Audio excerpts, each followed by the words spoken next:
well, grand awakening.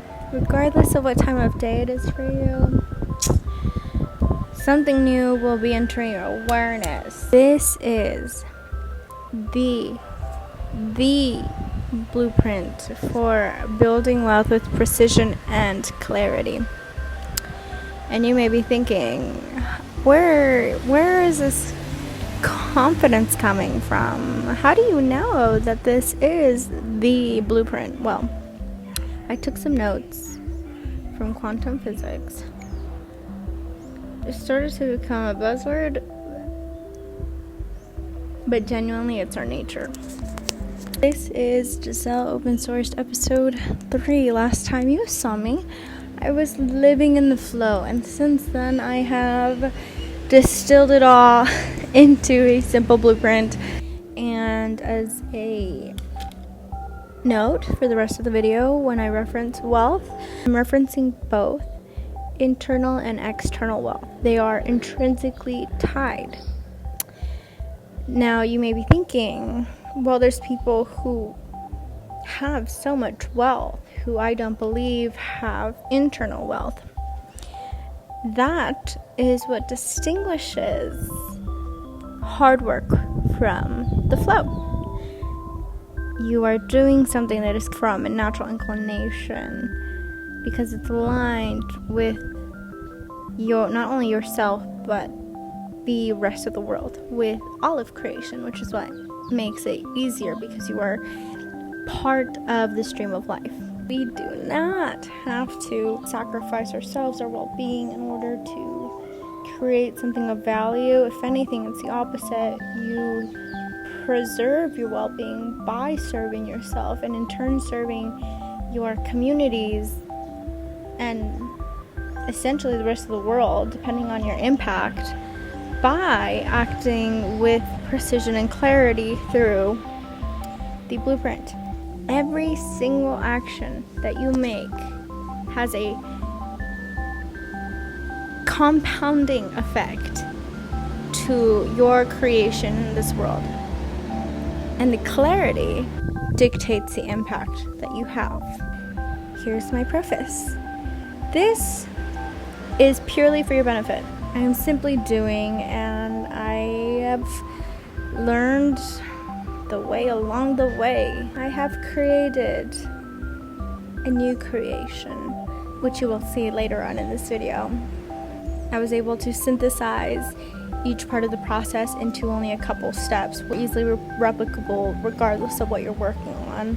The ideas and the concepts that I'm connecting in this video are ideas that I haven't seen explored in the business context, which is why I feel even more compelled to share.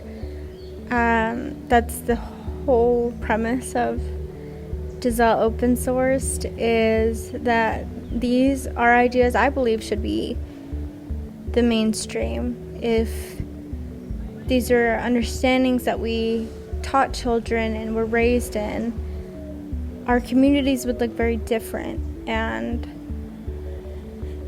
our well-being as a whole, as a community, would be very different. Much better, in my opinion.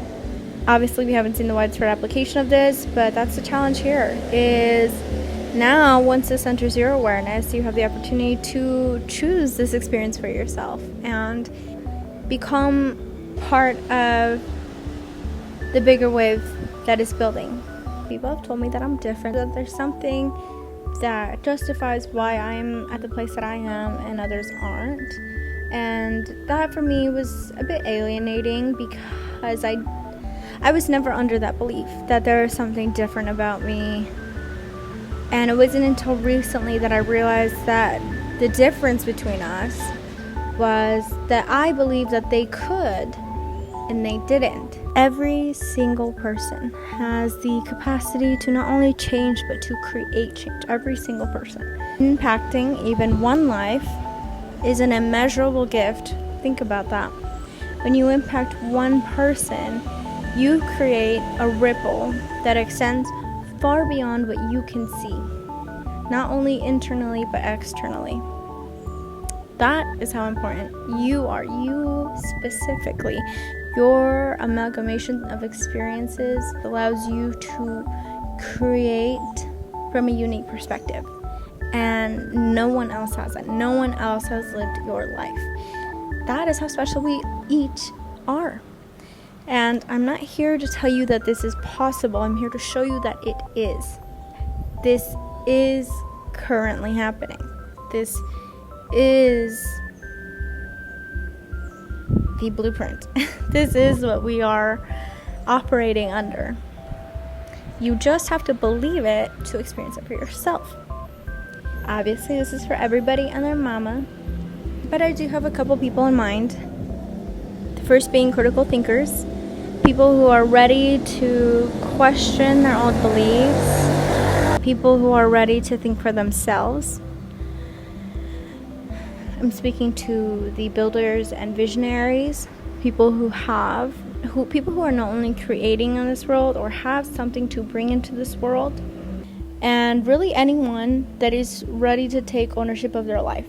That's the criteria. You have got to become active in your own life rather than moving through it passively, especially with this point in time where we're seeing an old world collapse. We're seeing lies and illusions come to light.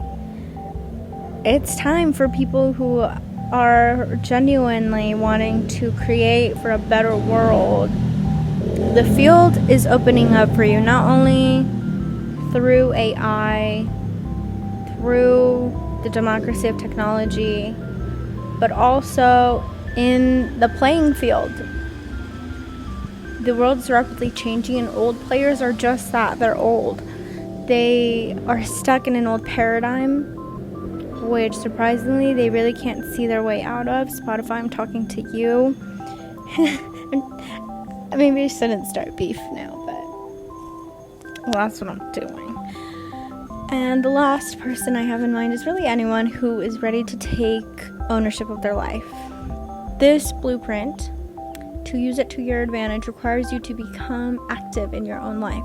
And if you are not ready to take back your power, to make decisions for yourself, and to take those risks, well, you will still be applying this blueprint because it is how we operate in this life, but you'll be giving your power away to other people's blueprint, to other people's creation. And quite frankly, I think we should all take inventory of what creation we're supporting, both intentionally and unintentionally.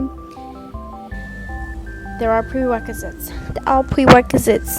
The prereqs are, in order to create your wealth now, there are 3 things. So with all of these 3 together, really what you're doing is operating wholly at 100% potential. Otherwise, you're operating from a fragmented place, and again, giving away your power. And when your focus is on creating your own life, your own creation, without these 3, let me tell you, that's not what you're doing. You are doing that for somebody else. And really, that's the benefit that our society gets from living inauthentically and having us stuck in somewhere else where we cannot create change. First one is authenticity. You've got to be yourself in order to be yourself. You've got to be yourself in order to live your life. So if you don't know who you are, if you are not living an authentic life, free yourself, because the only person that can do that is you. You have locked yourself away from the world, and the world cannot meet you when you are not being you. Alignment doesn't just make change possible, it makes it inevitable, allowing you to create tangible, meaningful results for both yourself and the world simultaneously. You operate from a place of wholeness, anchored in your true self, rather than reacting to external experiences.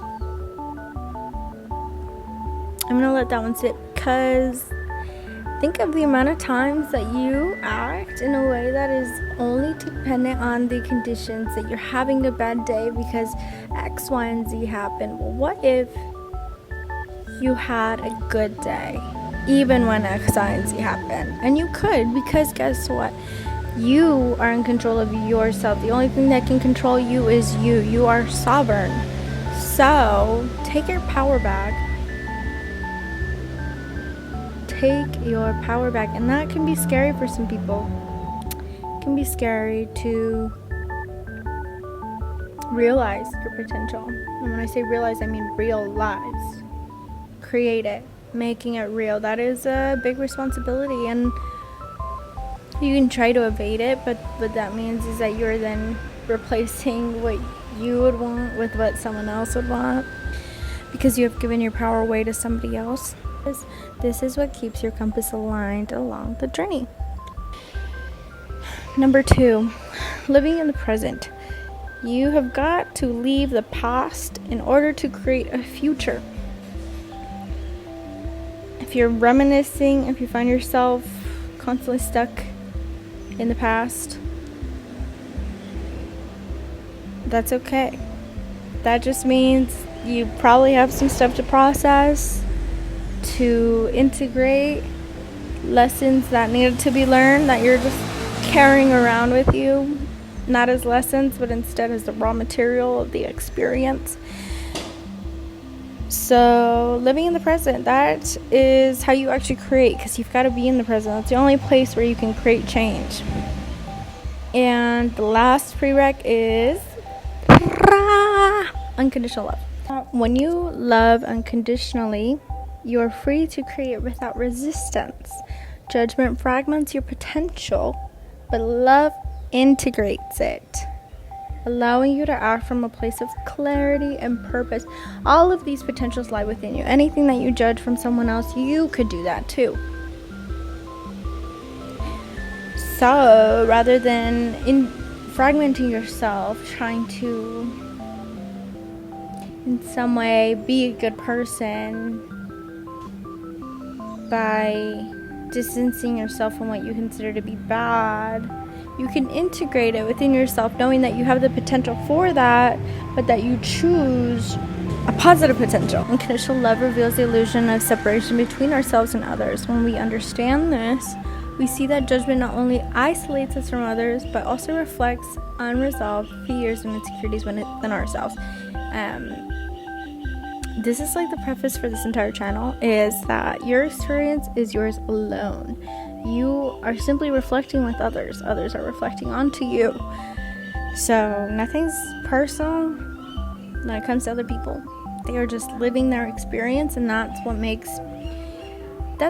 how I learned to tap into my unconditional love, is just to remember that people are having their experience, they are living their experience. What that means is they have their reasons for being the way that they are, and I didn't live their experience. So the most that I can do is just accept that that's what they are deciding to live, their experience. Now I'm going to make this a small asterisk because I am speaking to the critical thinkers, but just a reminder, being unconditionally loving and accepting doesn't mean you are unconditionally available. Your presence is precious. It should be treasured. Alright? So I don't hear anything about why you can't be unconditionally loving, because you can be. That is the prerequisites, which, when you put it together, is operating wholly at 100% potential. If you're thinking to yourself, I don't quite meet these prerequisites, there's a section for you as well.